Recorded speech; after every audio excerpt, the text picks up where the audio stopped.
Halo, selamat pagi. Dengan siapa? Putri, Bu. Putri, oke.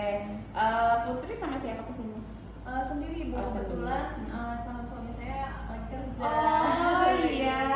Terus Neng Putri nih mau ngapain kesini? Ke Bu Bidan? Mau konsultasi sih, Bu. Hmm. Pengen nanya karena kan bentar lagi saya tuh mau menikah, Bu. Hmm. Nah, jadi saya tuh masih bingung, Bu. Ada kekhawatiran juga karena saya kan masih kuliah. Nah, saya tuh pengen nunda kehamilan gitu, Bu, tapi masih bingung.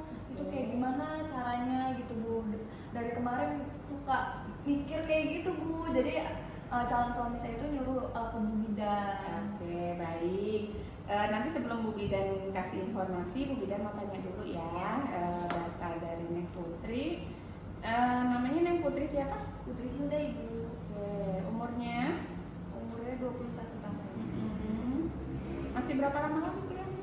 1 tahun lagi, Bu. 1 tahun. Ya, cuman ini ya udah calon suaminya udah Iya. cepet nikah. Oke, tinggalnya di mana, Nak? Di Grangong, Ibu. RT berapa? RT 2, RW? RW 03. Oh, deket Pak Agus ya? Iya, Oh, iya. sebelah betul, mananya Bu. sama Pak Agus itu? Belakang-belakangan sih, Bu. Oh gitu. Oh, lewat sebelah gangnya Pak Agus itu. Iya, nanti ada belokan ke Ah, kanan. oke. Nikahnya rencana nikah kapan ini? 2 bulan lagi, 2 bulan Oktober. Oktober ya. Oke. Baik. Di sini ada Bidan Eti mau coba jelasin nih berbagi informasi untuk Neng Putri ya. Jadi betul sekali tadi Neng Putri kalau sebenarnya kalau dari usia memang sudah memenuhi syarat ya, nggak ada masalah buat untuk menikah. Tapi tadi kekhawatiran Putri masih kuliah gitu kan ya. Oke, sebenarnya Ibu juga sepakat ya, Bu Bidan juga sepakat kalau memang masih kuliah mending fokus kuliah dulu baru merencanakan menikah punya anaknya nanti ya. Menikah nggak masalah kok ya. Yang pasti sudah dibicarakan sama calon suami. Sudah dan sepakat ya kalau memang calon suami itu ingin menunda juga, nggak langsung ingin punya anak. Kalau untuk keluarga dari kedua keluarga udah dibicarakan juga, Bu. Sudah sepakat setuju semua. ya. Oke, baik. Jadi kalau menunda kehamilan itu sebenarnya bisa menggunakan alat kontrasepsi. Iya. Nah, tapi ini, Bu, kan banyak omongan tuh dari orang katanya kalau misalkan belum hamil, belum punya anak gitu, pakai alat kontrasepsi apa ya yang disuntik ya itu, Bu. Nah, itu katanya bakalan susah punya anak kayak gitu-gitu, terus minum pil segala katanya susah punya anak. Jadi saya takut, Bu. Kalau KB alamiah itu sebenarnya tidak mengandung hormon sih. Dia pakai yang pernah dengar kondom? Pernah. Itu kira-kira gimana? Bingung juga sih ya, Bu. Kayaknya kurang deh, Bu. Calon suaminya mungkin kurang setuju ya. Iya. Oke. Baik, kalau memang nggak setuju menggunakan alat kontrasepsi, Bu Bidan bisa memberitahu terkait dengan bagaimana menghitung masa subur. Jadi pakai melihat ketika nanti Neng Putri itu subur, itu kalau bisa jangan berhubungan seksual atau bisa berhubungan seksual tapi dikeluarkan di luar atau bisa tadi menggunakan kondom ya. Jadi untuk merencanakan kehamilan ini pas banget ya, pas banget. Jadi ketika nanti Neng Putri sudah siap secara umur, secara psikis atau semuanya lah ya, suami juga siap, nanti baru nih di menggunakan metode masa subur ini melakukan hubungannya ketika subur. Jadi dengan mengetahui masa subur ini nanti Neng Hilda bisa menentukan kapan saya ingin hamil, saya nggak ingin hamil gitu. Hanya saja untuk menentukan masa subur harus mengetahui dulu 6 bulan berturut-turut siklus menstruasi Neng Putri. Biasanya rutin nggak? Rutin, Bu, di tanggal itu terus. Oke. Bulan. Kalau tanggalnya itu kan sama, tapi kan bulan itu kadang beda, ada yang 30, ada 31. Nah, kira-kira nih paling cepat siklusnya berapa hari? Paling menstruasinya gitu, berapa hari? Jadi misalnya sekarang tanggal 1, besok misalnya tanggal 28, berarti 28 hari. Gitu. Pernah nggak seperti itu? Pernah. Oke. Kalau yang itu yang paling cepat. Ada yang lebih cepat lagi nggak? Enggak, itu Ya. paling cepet. Oke, berarti ini namanya siklus yang paling pendek, Iya. 28 hari. Kalau yang paling panjang, misalnya Sampai- tanggal 1, haidnya lagi tanggal 3. Sedangkan di kalender itu sampai tanggal 31. Iya. Berarti itu ada 34 hari. Enggak sampai 34 sih Bu, paling 31 gitu. 31. Oke, baik. Berarti siklus terpanjang 31 ya. Jadi nanti ini harus Neng Putri betul-betul pastikan ya. Yang pertama, Neng Putri harus menentukan 6 bulan siklus menstruasi. Jadi nanti ditandain nggak di rumah kalendernya?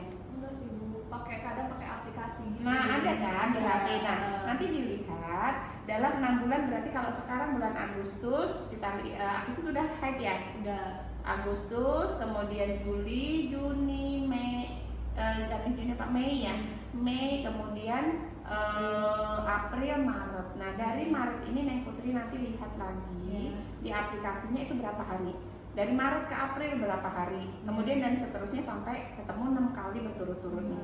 Kalau memang betul seperti ini, nanti Bu Bidan ajarkan. Kalau yang siklusnya terpendek itu dikurangi 18, siklusnya terpanjang dikurangi 11. Nanti ketemu nih harinya. Berarti ini hari ke-10, yang ini hari ke-20, ya kan? Nah, di hari ke-10 sama 20 ini adalah masa subur Neng Putri. Kalau Neng Putri mau merencanakan tidak terjadi hamil, harus hati-hati di hari ke-10 sampai 20 ini. Jangan melakukan hubungan seksual, atau apabila melakukan hubungan seksual harus menggunakan alat kontrasepsi, misalnya tadi kondom atau coitus interruptus. Kalau dalam bahasa awamnya mah dikeluarinnya di luar. Ya, kalau di istilah Bu Bidan adalah coitus interruptus, gitu ya. Nah, kemudian di hari ini ya, di hari ke-10 dan 20 ini nanti Neng Putri kalau misalnya udah siap nih setahun kemudian. Nah, ini kan apa sih istilah masa subur itu? Masa subur itu istilahnya adalah waktu yang tepat di mana ovum itu siap untuk dibuahi. Ya. Dan harinya itu dari hari ke-10, ini perkiraan ya, dari hari ke-10 sampai 20 ini ada 1 hari yang ovumnya itu bisa hidup ya, atau bisa dibuahi sperma. Jadi nanti kalau udah siap, hubungan seksualnya dianjurkan di hari ke-10 sampai ke 20. Jadi paham nggak penggunaan ini? Paham. Nah, jadi pesan Bu Bidan sekali lagi nanti dicek di aplikasinya, dipastikan kalau sudah ketemu siklus terpanjang terpendeknya, yang terpendek dikurangi 10, yang terpanjang dikurangi yang terpendek dikurangi 18, yang terpanjang dikurangi 11. Nanti ketemu tuh hari keperkiraan masa subur. Oke, sampai di sini paham nggak? Paham. Oke, paham ya. Jadi nanti kalau mau menghindari kehamilan berarti jangan berhubungan seksual di hari ke-10 sampai 20. Tapi kalau mau hamil, apabila Neng Putri sudah siap di hari ke-10 sampai 20. Oke. Sudah paham sampai di sini? Nah, kalau sudah tahu tentang kapan masa subur, ini hanya untuk tambahan informasi aja. Kalau Neng Putri nanti sudah siap untuk hamil, baiknya 3 bulan sebelum hamil sudah minum asam folat. Pernah dengar nggak? Pernah Ibu. Nah, jadi kalau kadang-kadang kan kalau orang-orang itu minum asam folat ketika hamil aja, nah itu salah. Jadi baiknya 3 bulan sebelum merencanakan kehamilan itu sudah konsumsi dulu asam folat. Dosisnya adalah 400 mg per hari. Untuk apa sih asam folat itu? Untuk mencegah terjadi kelainan kongenital. Pernah lihat nggak yang anak bayi lahir tempurungnya nggak ada? Iya. Terjadi bibir suli, macam-macam itu ya. Nah, itu namanya kelainan kongenital. Ya, jadi Bu Bidan pesankan kalau Neng Putri nanti mau hamil 3 bulan sebelumnya harus minum asam folat. Bisa dibeli di apotek, di Bu Bidan juga ada. Ya, nanti datang lagi ke sini. Oke. Sudah jelas belum? Sudah Ibu. Oke. Kalau sudah jelas apa tadi yang Bu Bidan ajarkan kan? Jadi nanti aku tuh ngeliat dulu jangka menstruasinya itu paling lama berapa, paling rendahnya tuh berapa gitu. Nanti dihitung kalau yang paling rendahnya itu berapa, dikurang 18, terpendek gitu, 18. Kalau yang terpanjang dikurangi 11. Nanti ketemu hari masa subur. Satu lagi pesan Bu Bidan, harus makan makanan yang bergizi.